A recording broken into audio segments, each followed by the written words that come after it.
Genius Brain listeners, this podcast is brought to you by Fume. What is Fume, you ask? Fume is a flavored air device, and award-winning, by the way. And flavored air isn't like vaping. If vapor was compared to sticky soda, Fume cores are closer to herbal teas, and they have lots of delicious flavors, like my favorite right now, which is the crisp mint. Let's kick your bad habit today by introducing a good habit.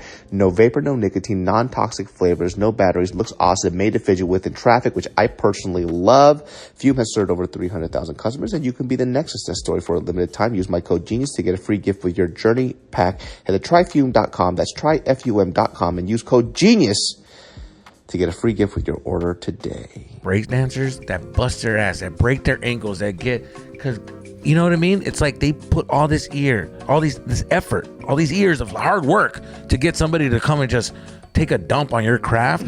It's like the YouTubers, enough. Learn to write before you hit the comedy stage. All the alcohol. You know what I'm saying? It's in. That's a great way to start. In 5, 4, 3, 2, 1. What's up, everybody? Welcome to another episode of the Genius Brain Podcast. We have Jesus and we have Patrick once again because we're shooting multiple episodes in a day. That's right. Because why the fuck not, right? Why not? Come on now. So in the last episode, I already know because I haven't read the comments yet, but I know you're pissed because I kept saying we're talking about the Olympics and we didn't. So we're just going to start real hard on it. Yeah, dude. All right. And so you guys shut the fuck up. Shut the fuck All right, up. dude. The breakdancing thing. Okay, get to it. Okay, so this is a girl named Raygun. Everybody has been talking about her, and Her name is Raygun? her B-boy name is Raygun. Her B-girl name. Sounds like a Street Fighter name, dude. Raygun. Raygun. So in the whole thing, so the only reason why I know this is because I grew up with a lot of fucking dancers, right? Gotcha. A lot of great dancers came out of Sacramento. I grew Yes. up with Phil from the Jabberwockies. If you've seen my boy Vince, a lot of people have learned dancing from him as well. Just everybody's really interconnected in Sacramento. So in order for you to even get to any type of Olympic sport, b-boying isn't an exemption from the rules, right? There's a whole qualifying thing that happens for about 3 years before you go to the Olympics. So Raygun did pass all the way through, right? So the whole controversy behind this is that a lot of dancers are pissed. Right. They're like, why are you only talking about her? Why don't you talk about the amazing people who did such a great job at the Olympics? And like this whole situation is so fucking weird because people are trying to figure out how she got to this point. Right. Right? And that's the thing about the Olympics. I saw some of her dances after the fact. She's not bad. She just has a style where comedy seems to be her thing. But you're on the Olympic stage, and that's where it becomes problematic, right? Because the layman is not going to understand what the fuck is happening here. And even then, right, she got a fucking 0. Like, nobody's talking about that. They're like, you guys don't know dance. She got a 0. Yeah. A fucking 0 on the Olympics. Hilarious. Wow. And, you know, one of the That's judges was funny being as shit. interviewed, and they're like, you know, like, I could tell comedy is her style, but, you know, this is the Olympics. Straight up. Yeah. Also, like, she took a fucking risk. Like, she took a fucking big swing, and it did not work. You know what I'm saying? Like, this bitch took a fucking swing. Like, she said, you know what? Fuck it. I'm just going to go with some comedy shit. I'm going to be different. And dog, it did not. It's like that's the thing. She took a big risk and it did not fucking work. But I respect that kind of. Also, like, who she was representing? What country? Australia. Does Australia? Do they? Dude, they got some sick ass dancers. Okay, they really? How the fuck? They're known Well, how for- the fuck did this comedian fucking dancer beat you guys? Are fucking Mr. Serious. Was a comedy that great in Australia? They're like, pass that funny bitch over here. Like, how the fuck did she get to? The people have the right to say, how the fuck did she get to this point? Yeah. Everybody's wondering that. So they're saying that she did something to get it right. She's apparently has like a doctorate in dancing, like in How's that hip even hop history. possible? Like it's in hip hop history. Oh, so okay. that's kind of her thing. But they're saying that like this is not proven fact, or maybe after the fact it is. I haven't read any more about it because I really don't fucking care. But they are saying that she probably figured out a way to get. Gotcha. She to that figured out a position. way to get in. I don't really think like- that's the case. That's wild. Well, she sucks. Okay, let me tell you something. But why can't people just say that though? I don't understand why people are like dancers are taking the position of like, you guys don't understand the culture. The judges gave her a 0. Okay, let me understand. Let me tell you something. Fucking, okay? Fucking, you don't understand the code. Listen, you show me something, I'm going to give you my reaction to what I just saw. If it sucks, it sucks. All right? I don't have to fucking sit down and try to figure out where it's coming from. Oh, I get it. I need to understand. You're trying to entertain me? That's your job. And it sucked. Yeah. That's it. Yeah, let's move forward. Why the fuck are we trying to figure out why this person sucks? This is why the fucking those little like extra trophies for those kids that suck exist because of this. Because we're trying to figure out. But there's a reason why he sucked, and you need to like. No, I don't need to be in his world. All right, he's I'm in my world. he's entertaining our world. Yeah, the real world. It sucked. Yeah, okay, and look, I get it, right? Because of what Jesus Christ, that whiskey, dude. God damn it, that whiskey, dude. And words coming, brother. Sorry, the N-word's coming, dude. I'm just warning you right now. Bleep it like I said it. I'm actually going to up the volume at that point. In 3 minutes. But I understand from like a dancer's perspective, it sucks because like it took so long for b-boying to get to this point where it took the Olympic stage, and that's all they're talking about. Yes, that's right. Is this the first year that the Olympics? First year, and it's out now. Right? Well, Is that true? Or is that not true? Before this, that it wasn't going to be in the LA one. They did decide. They it did. wasn't because of this lady. No, it wasn't. No, it wasn't. Because that would have sucked. It would have absolutely. That would have been. That would have been fucked kind of up, hilarious. dude. But wait, why'd they allow it this year? What a random thing to have in the Olympics. You know, Paris is kind of weird. Let's be honest. That open was fucking weird. wild. That open was crazy. And then let me talk about taking a risk. Yeah. Taking a big swing. That was a fucking swing. When I saw that, I'm like, huh. Y'all are some ballsy motherfuckers. But it's so weird now, right? Like the sports aren't being talked about as much as the antics. So that's what kind of sucks. And so like from a dancer's perspective, I actually really do empathize because a lot of these people who did fucking amazing shit, right? They aren't being talked about, right? And they're not uploading the clips up there too. So like all you're seeing is stuff about Raygun, and it kind of puts a stain on the fucking sport. Raygun. Raygun. Yeah, I feel like those like little Nerf gun commercials. The new Raygun. Pew, pew, pew, pew, pew. Yeah, so yeah, like, I get you though. A lot of my dancer buddies are kind of upset. They're like, like, why don't you guys talk about this? But here's the thing, like dancers, you got to understand, you don't get to dictate what the public gets to talk about. Yeah, I get it. You shouldn't be mad at the general public. You should be mad at the dancer that decided to do that when they're representing your culture. Yeah. So you should be mad at her. Why are you mad at the layman? We fucking don't know what's going on. Exactly. It's just a weird take to be like, oh, what are you guys doing? We're just looking at the girl who pretended to be a worm for 10 minutes on the floor. Yeah, right. We're looking at the girl who's entertaining us. Yeah, you're mad because I'm giving you my opinion on the girl that's trying to entertain me. Yeah, right. That's wild. But that's and crazy. also there were some takes too that I saw. They were like defending her dance style. I was like, listen, there are TikTok dancers that learned her routine in 2 hours. That should not happen for somebody at the Olympic level. That's hilarious. You know what I'm saying? Yeah, Nobody's looking at Simone Biles and be like, I could do that shit. That's hilarious. You know what I mean? So that's already a problem in and of itself. It doesn't really make sense. Sure. But I really do think it's that idea too of like, it kind of goes into that idea of some people just don't understand that, especially on a competitive sport, somebody has to lose, somebody has to win. And it is that like, I call it, you know, like you were talking about the participation award type of thing. Why can't we all just agree together that she didn't do a good job? Mm-hmm. And then she'll either get better or she'll grow from this or whatever. But this idea that you always have to protect somebody's feeling when they're doing something competitive is dumb. Exactly. It's a competition.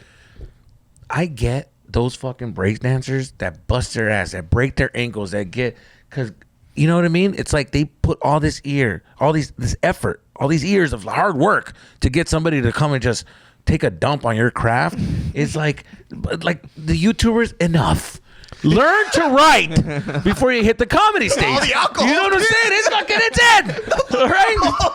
You feel me? Like, dude, enough. I get it. You have a following, but just write, bud. All right, just write.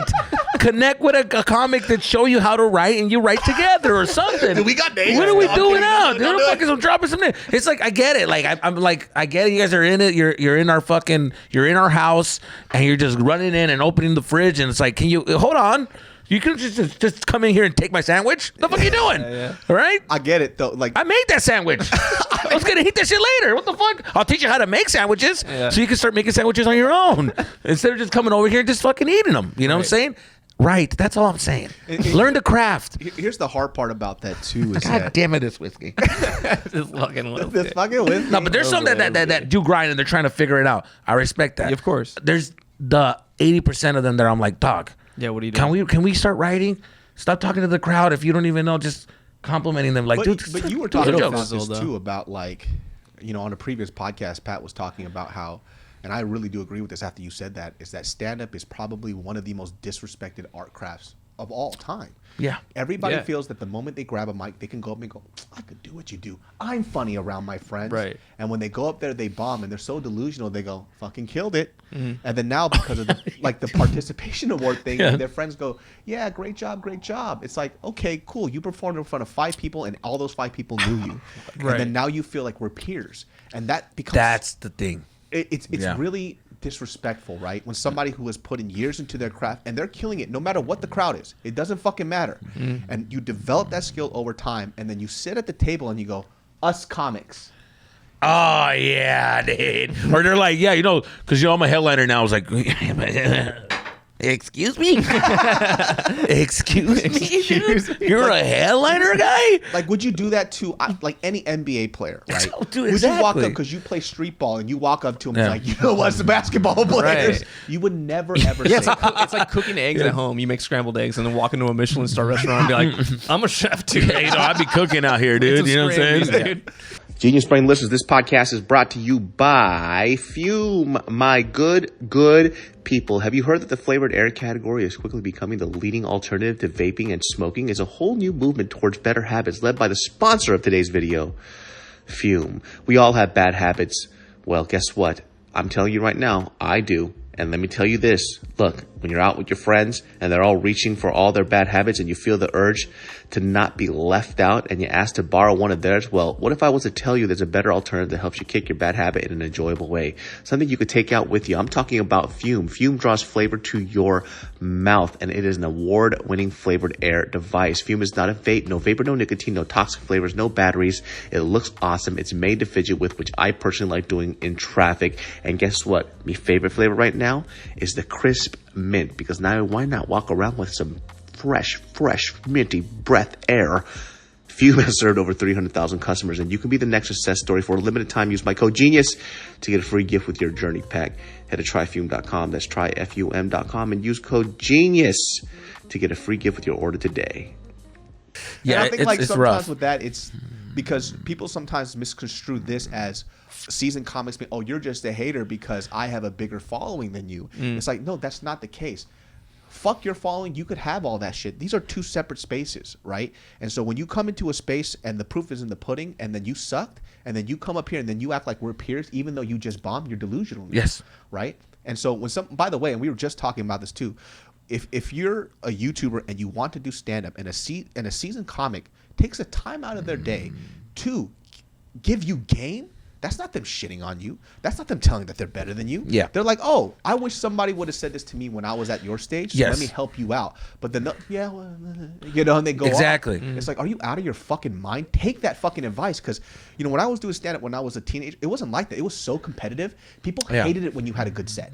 They were like, nah, I can do better than them. It was just this weird competition thing. You see, that's the world that I live in. I live in the world that's like, I'm going to kill so hard that I want you to struggle to follow me. But it's just like, but all my friends thought this way. This is why we were like trying to like step our game up. Yeah. And now it's just like, they bomb, and it's like, oh, dude, that was fucking, like, here's the thing. They took over the comedy club to where like when I go there and I'm there and I'm just like, dog, what the fuck is going on?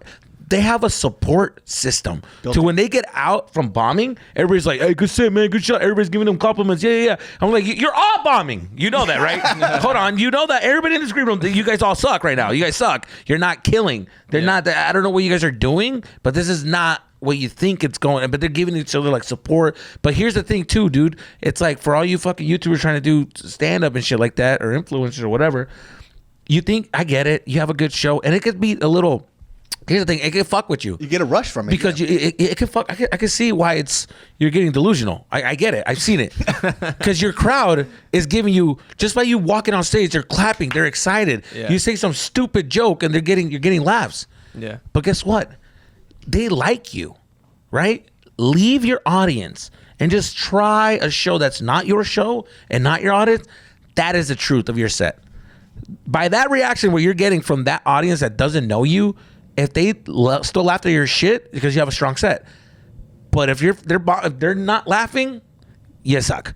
All right, you need to start learning how to write. Just leave your audience, and that's something because the thing is like they don't leave their audience; they just stay with their audience, Right? And they call themselves comics, and they call themselves headliners, and it's like, dog, leave your audience and see where you're at in life. Yeah, go ahead. See, I was just gonna say that's what sucks about. That's the shitty thing about getting into comedy at their stage is that they have a built-in audience. So they actually, it's detrimental. They'll never grow because of it. 100%. Unless they force themselves. Like they adopt that samurai mentality and are like, fuck it, I'm just going to go throw myself into years of pain of like trying to figure this out. You know, for us, coming up in obscurity is like that skill of learning how to win over a crowd that doesn't know you or that might not want to even look at you or a bar where no one's listening to you. Yes. Like, you're literally in a bar where they're like didn't know comedy was gonna happen. Some guy's trying to fuck this girl from work and like you're talking and they're like, who the fuck is this guy? Like, fuck this guy, you suck. You know what I mean? I was trying to make the girl laugh. And that like winning those people over, like that's like the brew, the magical, like the alchemical concoction. Yeah, it gives you that tough skin that that you creates need, a comic. Just, and the YouTubers that like, or the guys that like just jump into like, oh, they're fucking great.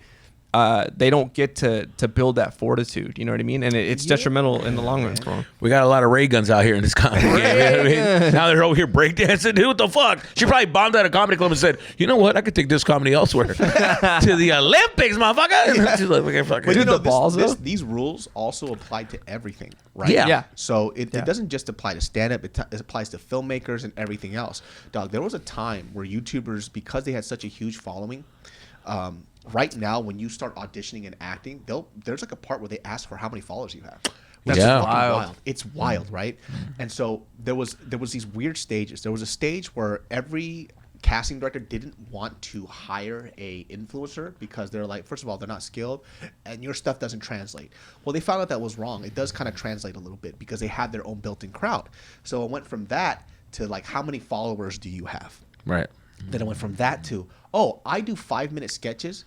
I could make a movie. Hey, can you tell me one movie that was made by a YouTuber that was fucking good?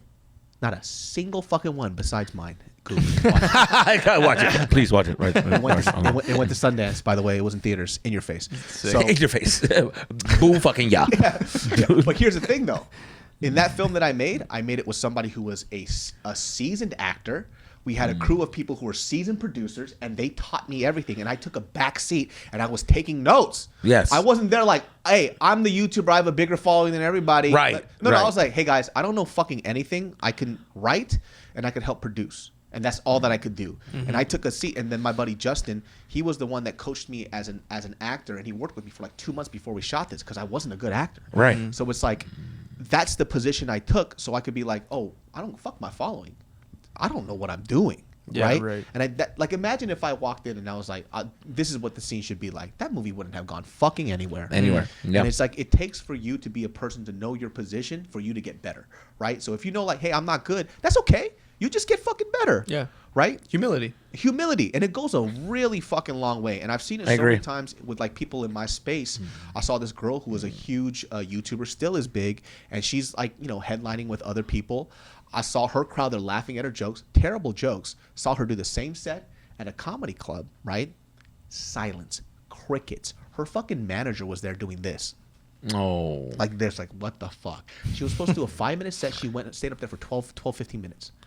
Fucking up everybody else's shit. Oh, yeah. Bombing left and right. And I was like, see, you're not actually funny yet. Yeah. So, but that crowd that she went to in front of her own made her feel like she was fucking funny. Yes. Right? That's a big mistake right Comedy there. can be intoxicating too, though, because like there's times where like if you're on a streak of good, like even as a guy that's been doing comedy for a while, like you'll have a streak of really good sets. And you're like, damn, I think I can like get up there and just talk. I think like I don't know what's going on. I think I'm the greatest comic out here right now. But that's the thing. That's the thing about comedy great. though, is it always humbles you. Like, and you'll have a set where like it just fucking rocks you, and you're like, oh shit, like no, like. And then there's that weird part too, where Yeah. it's like your set is usually good, and then for some reason in this crowd it didn't work, and then it makes you doubt yourself. It's like, oh wait, is that not good?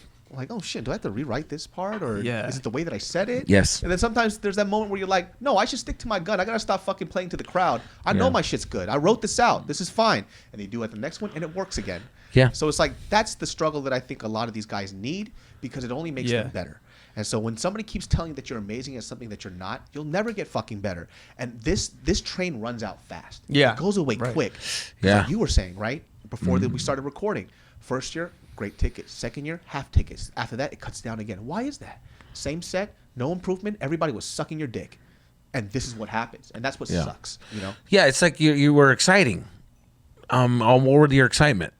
And that's the thing. It's like if you're not evolving as a comic and learning the craft and learning how to write, then you're not growing. You're just giving them what they want right now, and that's it. And that's all you had. It's a trend. That's all you had. To Dat Fan, when Dat Fan won Last Comic Standing, he was doing stuff, that I think a lot of like people who weren't Asian heard and they thought it was hilarious, but he kept doing the mom accent over and over and over. Butchered it. And everybody got tired of it. And the Patrice O'Neal put the last dagger. Damn, boom, that was so brutal. It was so bad. The worst. Genius Brain listeners, this podcast is brought to you by BetterHelp. BetterHelp has been a long-time sponsor of Genius Brain because guess what? I be using them and I loves them. Hey, let's talk about this. What's something you'd love to learn as an adult? Do you make time to learn new things as often as you like? Or was that lost in childhood? Kids are always learning and growing, but as adults, sometimes we lose that curiosity. What's something you'd like to learn? Gardening, a new language, or maybe how to finally beat your best friend in bowling. Therapy can help you reconnect with that sense of wonder because your back to school era can come at any age. And listen, I benefit from therapy, and speaking to my therapist, I always feel refreshed after, which actually helps me get back to that stage in my life where I wanted to just be better and learn because I'm in a better mental space. So if you're thinking of starting therapy, give BetterHelp a try. It's entirely online, designed to be convenient, flexible, and suited to your schedule. Just fill out a brief questionnaire to get matched with a licensed therapist and switch therapists anytime for no additional charge. Rediscover your curiosity with BetterHelp. Visit BetterHelp.com/genius today to get 10% off your first month. That's BetterHelp, HELP.com/genius. Patrice O'Neal murdered him. The worst. It was just after that downhill. But you know what? He needs peers like Patrice to do that, right? Because if Patrice didn't do that, he would have never saw what was going on around him. Everybody would have kept lying to him, right? Yeah. Well, in a weird way, Patrice was helping him. Like if he took the right approach, if he's like, damn, I am just doing one joke and it's like, it's tired. Yeah. I should learn how to do different shit, and then took that approach and then just went after it like that, then maybe he would have gotten better as a comic. I don't know what he's done since then, but comedy is very... but that's what makes it so exciting, is that there's so many like moving parts, and like you said, like even like when you're doing jokes at work and then they don't work with a different crowd, like there's so many little things that could be like, is it like, because sometimes it could be the feeling you have attached to the joke itself, you know what I mean? It could be like, am I outgrowing this shit? Is there something, was my energy a little off? Is it really like, did I not bridge did I not explain myself? Like there's just it could be so many different things. It's and like figuring that puzzle out is so exciting, Yeah. Like, I fucking love that shit. Saying that's why you guys are stand-ups, dude. That shit scares the shit out of me. Dude, we got him. Me and Jason put him on a show out of nowhere. I don't know if you know this story. No, I don't. Dude, remember Harvell's? Fuck you, Jason fucking Chetty, dude. Oh, Harvell's in Long Beach. Jason, okay, what happened? Yeah. Okay, so I know Harvell's. Yeah. So we're at Harvell's, and me and Jason was on the show. I was on the show, and David wanted just to come hang out. And like we pull up, and like we see David's face is on the marquee, like, and special guest David So. No. And Jason had just you never know. You didn't even know. I haven't done a set at that point. You haven't even done a set in like 5 years. No, he did stand up. Oh my god! But like, holy shit! I haven't done a set in 5 years. Haven't written shit. So we walk in. Jason, you're a fucking asshole. I'm saying, you're a fucking asshole. The moment I love it, but also you're a fucking asshole, dude. Open, just fucking hip thrusting right in the gut. I grabbed his neck and I just kneed him right in the gut. I was so mad. My god, but David dude. got on stage. I mean, he was. But you went. He did it, and he did great. He honestly did really good because Harvell's is like kind of that's a tough crowd. It's a tough crowd. I'll tell you right now, it's a tough fucking crowd. Tough crowd. And I have tape to prove it. They also. It's a tough fucking crowd, dude. They also splice in girls dancing with their tits out, and it's like, what are we doing here? Lose-lose situations. Yes. Anyways, he got up there and he told a story about like slapping the shit out of some dude outside of a gym, and like, but he did good. Like people were engaged, they were laughing. Like he did not bomb. He did great. You were supposed to do 5. He did like 7 or 8 minutes. Yeah. And he just went up there and just fucking did his thing, and it was good. He did really fucking good. It was just, you know what's so funny? What's wrong with me? It's like when I was there. What's wrong with me? It was one of Jason's buddies, right? A really good comic. He went up, he bombed, right? Which a lot of people were bombing. But he comes up to me and he's just like, hey man, it's like, if you don't want to do it, you don't gotta do it, man. Jason's just being weird. And for some reason, because I'm so fucked in the head, I'm like, you just call me a pussy? Yeah. You took that as like, oh, you think I can't? Oh, you think I'm afraid of y'all, motherfucker? He was being really fucking kind, and I kind of needed trying to help you out, but you're like, fuck you, dude. My psychology was like, oh, he called me a pussy, and so I just downed a couple of beers. I drank a few drinks, and I walked up. I was like, just what's good? I'm not gonna die. You're not gonna fucking die. Not gonna die. Just fucking do it. You did it since you were 16. Let's see if you still got it. Yeah.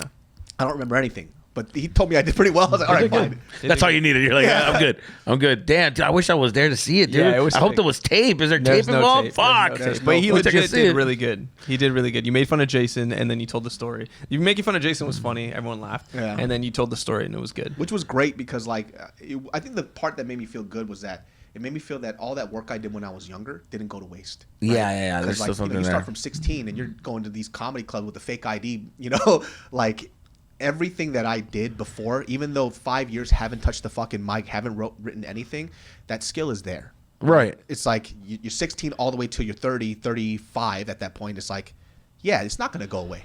It'll still be there. Mm-hmm. So when that happened, I was like, oh, thank God. Right? Because thank God I did the road work when I was younger. Yes. For me to be able to do this. Yeah. My thing is, I don't know if we have enough time, but I want to know, like, why'd you stop? Like, what made you not want to continue? I kind of fell out of love with it, right? Was like...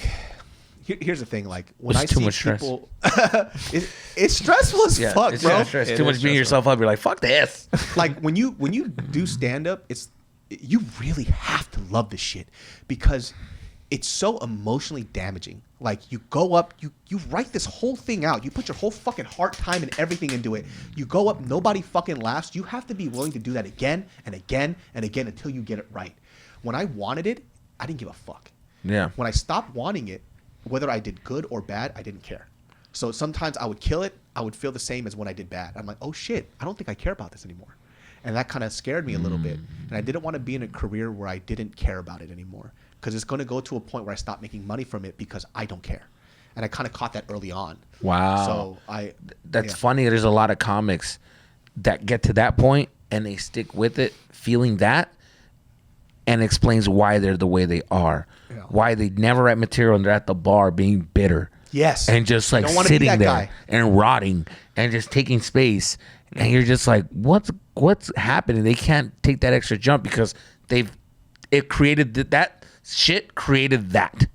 And you probably just say, you know what, fuck, I'm not going to let that take over. And when I stepped away, I started enjoying stand-up more. Like watching stand-up more. I got to just laugh and have fun again. Yeah. And then I also started to realize, and this is not me just like dumbing myself down. It's like I saw people get really good at this. And I was like, I might not have that thing, right? I might be good enough just to get laughs.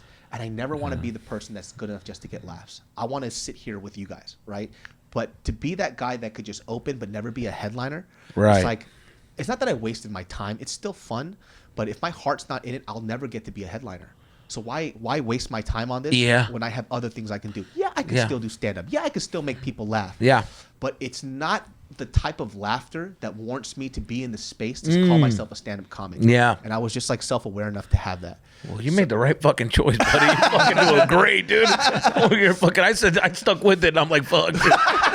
I think I should have been a fucking influencer, dude. Fuck. People will hear this, right? And they go to the shows like, you're fucking funny. You should still do this. It's like, yeah, I'm funny, right? Yeah. But for me, it's not funny enough. Yeah. And so if I don't enjoy it like that, then I have no purpose in this. Yes. So I kind of, maybe it's because I just love stand-up so much too. I feel like what you're saying is that you saw the peers and you saw the people around you, you saw the talent around you. You were like, if I'm not gonna beat the par with this, I'm gonna let them be great at this. Let me go be great at something else. Yeah. And I think maybe, but a lot of it also is, I think you just I'd be surprised if you would have stuck with it a little bit longer. I'd be surprised. I think you'll be surprised of where you would have ended, because you're actually a funny dude. Yeah, you're funny. You're very funny, but you also it is weird. It is interesting to hear you say that it was because you didn't think you'd be funny, because you are legitimately funny. You have a strong point of view. You're very much who you are. Like, you have all the recipe of a comedian. You know what I mean? Like, so it's like, I also agree. I think you, like, I don't know. I mean, you know yourself better than we know you, but like, I think you would have. I think you could have done it. Maybe one day, like maybe but the thing is, like, whether I'm 50, 60, or 70, I can still do stand up. Yes. So it's like, Yeah, that's true. You know, as of right now, like where I'm at, I got other stuff I got to figure out, but I enjoy like watching you guys do stand up. Yeah, yeah. And it makes me really happy. That's like when this comedy space happened, it's like, oh, I could always just boost my friends. You know what I mean? Yeah, dude. You know, Yeah, like yeah. I brought Jason Cheney, I brought you on, and I could bring you on. Yeah. And then like people get to see a side of you guys that because I already have a platform. So it's like, well, if I have friends in this space, why don't I just like promote people that I like? Because there's a lot of comics that I don't think are funny, and they get a lot of shine for some god fucking reason. Alcohol. And then, you know, Oh yeah, dude. you know, so now it's like, oh, let me tweak this a little bit. Let me try to fuck with the game a little bit with the people that I know. Yeah, Right? yeah. So let me just get people on that I think are fucking funny. That's dope, man. You know? That is dope. And you Yeah. are also doing a form of comedy. Like, we are just shooting the shit and like cracking jokes. We're still doing a form of comedy. You know what I mean? Yeah. But, no, you're a funny ass dude, man. I think. See, this is what I'm talking about. What? You see what he's doing right now? He's doing those fucking little cute eyes, the cute smile. It almost worked on me right now. It almost worked on me. I was just it's like, you're right. I'm like, what the fuck happened? Like, you made me feel warm. Yeah, you made me feel like, damn, what the fuck, Patrick, dude?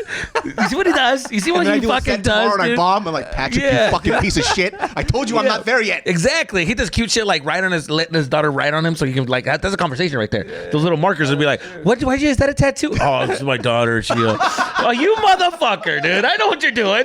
I know what you're doing. She's the jewel of my eye. Yeah. Oh, yeah. I let her write on me. You know, it's cool. You know, I'm a girl dad. You're a girl dad? Fuck. Yeah, that's crazy. Guys, that wraps up this episode of the Genius Brain podcast. Genius Brain every Sundays at 12 p.m. You can catch Patrick on his Instagram, patrick.t.riley, Jesus the Comedian. Check all their stuff out. Make sure that you go to their shows. They're some of the funniest motherfuckers I've ever met in my fucking life. If you want to laugh, you're tired of seeing bad comedy, follow them, wait for the clips, watch them when they post their shows. Enjoy, and we'll see you all next time. Peace.